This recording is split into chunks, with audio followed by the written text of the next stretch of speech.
കണ്ണൂരിലെ കൊലപാതക രാഷ്ട്രീയത്തെ ശക്തമായി അപലപിച്ച് രംഗത്തെത്തിയതിന് ചിലരുടെ കണ്ണിൽ കരടായ നടൻ ശ്രീനിവാസന് താക്കോൽ സ്ഥാനങ്ങളൊന്നും കിട്ടാൻ സാധ്യതയില്ലെങ്കിലും പ്രസംഗവേദികളിലെ സ്ഥിരം സാന്നിധ്യമാവുകയാണിപ്പോൾ. ചികിത്സ, മരുന്ന്, ജൈവകൃഷി, ശാസ്ത്രം തുടങ്ങി ഏത് വിഷയത്തെക്കുറിച്ചും ശ്രീനിവാസൻ്റെ സന്ദേശമുണ്ടാകും. പ്രസംഗം തുടങ്ങുക നർമ്മം കലർത്തിയാകും. സദസ്സിനെ ആദ്യമേ തന്നെ കയ്യിലെടുക്കണമല്ലോ. കൊല്ലത്ത് ഒരു വലിയ സംഗീതജ്ഞയുടെ ഈ കാർബോർഡ് കണ്ടപ്പോൾ ഓർത്തു പോയതാണ്.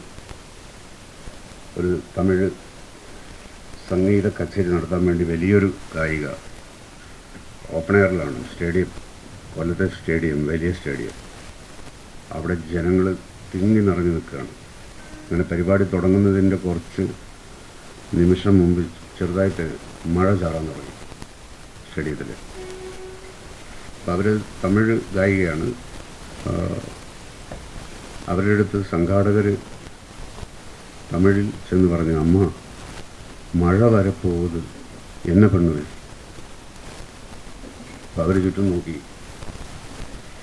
എന്നിട്ട് സംഘാടകരോട് പറഞ്ഞു, കവലപ്പെടാതെങ്കോ ഞാൻ പാത്തുക്കളെ. എന്നിട്ട് ഇവർ മുകളിലേക്ക് നോക്കിയിട്ട് മുരുഹ എന്നൊരു വിളി വിളിച്ചു.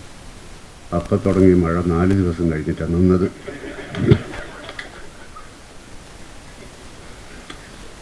മുരുകനൊക്കെ ഭയങ്കര തിരക്കുള്ള ആളല്ലേ. ഇവിടെ കൊല്ലത്ത് വന്നിട്ട് മഴ നിയന്ത്രിക്കാൻ പറ്റുമോ മുരുകനെ? എന്തെല്ലാം കാര്യങ്ങൾ നോക്കാനുണ്ട്. സിനിമാ രംഗത്തെ അനുഭവങ്ങളാണ് ശ്രീനിവാസന്റെ കൈമുതൽ. എവിടെയും അതിൽ 1-2 പൊട്ടിക്കും. ചമ്പക്കുളം തച്ചൻ എന്ന് പറഞ്ഞൊരു സിനിമയുടെ ഷൂട്ടിംഗ് ആലപ്പുഴയിൽ നടക്കുക. അപ്പോൾ എഴുത്തുണ്ട്, അഭിനയമുണ്ട്. രാത്രിയൊക്കെ ഇങ്ങനെ ലേറ്റായിട്ടൊക്കെ ഇരുന്ന് എഴുതേണ്ടി വരും, രാവിലെ എഴുന്നേൽക്കേണ്ടി വരും. അങ്ങനെ ഒരുവിധം 2 മണിയായപ്പോൾ രാത്രി ഞാൻ ഉറങ്ങി. അപ്പോൾ ഹോട്ടലിലെ ഈ മുറിയിൽ ലാൻഡ് ലൈൻ ഫോൺ അടിച്ചു, റിങ് ചെയ്തു. അപ്പോൾ ഉറങ്ങി വരുന്നതേ ഉണ്ടായിരുന്നുള്ളൂ. അപ്പോൾ തന്നെ വല്ലാത്തൊരു ബുദ്ധിമുട്ടായി. അപ്പോൾ ഞാൻ ഫോണെടുത്തു. അപ്പോൾ ചേട്ടാ, ഞാൻ പിന്നെ അബുദാബിയിൽ നിന്ന് വിളിക്കുകയാണ്. ഞാൻ ചേട്ടൻ്റെ ഭയങ്കര ഒരു ആരാധകനാണ്. അപ്പം ഞാൻ അതെയോ, എന്നാൽ പിന്നെ ഒരു കാര്യം ചെയ്യും, ഇപ്പം രാത്രി ഒരുപാട് ലേറ്റായില്ലേ, കാലത്ത് എഴുന്നേറ്റ് ആരാധിക്കുന്നുണ്ട്.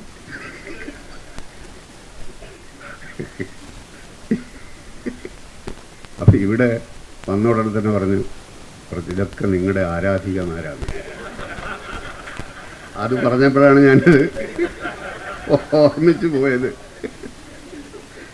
അപ്പം ഞാൻ അപ്പം തന്നെ പറഞ്ഞു, ഇത് ആരാധിക്കുന്നൊന്നും കാണുന്നില്ലല്ലോ എന്ന്. കണ്ണൂരിനെ കുറിച്ച് പറയാതെ പോകുന്നത് എങ്ങനെ, അതും നർമ്മം കലർത്തി. ശരിക്കും പറഞ്ഞാൽ നമ്മളൊക്കെ വലിയ ഭാഗ്യവാന്മാരാണ്. കേരളത്തിൽ ഇങ്ങനെ ജനിച്ച് ഇങ്ങനെ ജീവിക്കാൻ പറ്റുക എന്ന് പറയുന്നത് നല്ല ഭാഗ്യമല്ലേ. നമ്മൾ ആഗ്രഹിച്ചതിനേക്കാളും അപ്പുറത്തല്ലേ കൊലപാതകങ്ങളൊക്കെ ഇങ്ങനെ കാണാൻ പറ്റുന്നത്. ഇത്രയൊന്നും നമ്മൾ വിചാരിച്ചല്ല, ഇത്രയൊന്നും നമ്മൾ ആഗ്രഹിച്ചിട്ടില്ല. കുറച്ചൊക്കെ ആഗ്രഹം ഉണ്ടായിരുന്നു, പക്ഷേ ഇത് നല്ല രീതിയിൽ പോകുന്നുണ്ട്.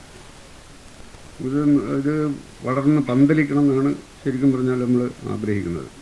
ഇന്ത്യയിൽ തന്നെ ഒരു 1-ാം സ്ഥാനത്തേക്ക് കേരളം ഇതിൽ വരണം. കാരണം വേറെ കാര്യങ്ങളിലൊന്നും അധികം 1-ാം സ്ഥാനമില്ല. കാശ്മീരുമായിട്ടാണ് നമ്മൾ നശിക്കേണ്ടത്.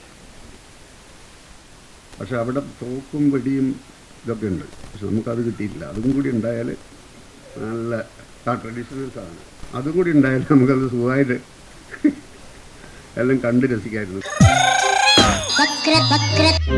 സ്വന്തം ജില്ലയായ കണ്ണൂരിലെ സ്ഥിതിവിശേഷങ്ങളെക്കുറിച്ച് ശ്രീനിവാസനെ പോലെ പല കണ്ണൂരുകാർക്കും വേദനയുണ്ട്. കണ്ണൂരിലെ ജനത രാഷ്ട്രീയ ബോധമുള്ളവരാണ്. മറ്റിടങ്ങളിൽ നടക്കുന്ന വികസന ചർച്ചകളും പുരോഗതിയെക്കുറിച്ചുള്ള ചിന്തകളും കണ്ണൂരിൽ ഇടം പിടിക്കാത്തത് അമിതമായ കക്ഷി രാഷ്ട്രീയ ജ്വരം കാരണമാണെന്ന് കണ്ണൂരുകാർ തന്നെ സ്വകാര്യ സംഭാഷണത്തിൽ സമ്മതിക്കുന്നുണ്ട്. വക്രദൃഷ്ടി സമാപിക്കുന്നു. ഇനി തിങ്കളാഴ്ച രാത്രി 9:30. നന്ദി, നമസ്കാരം.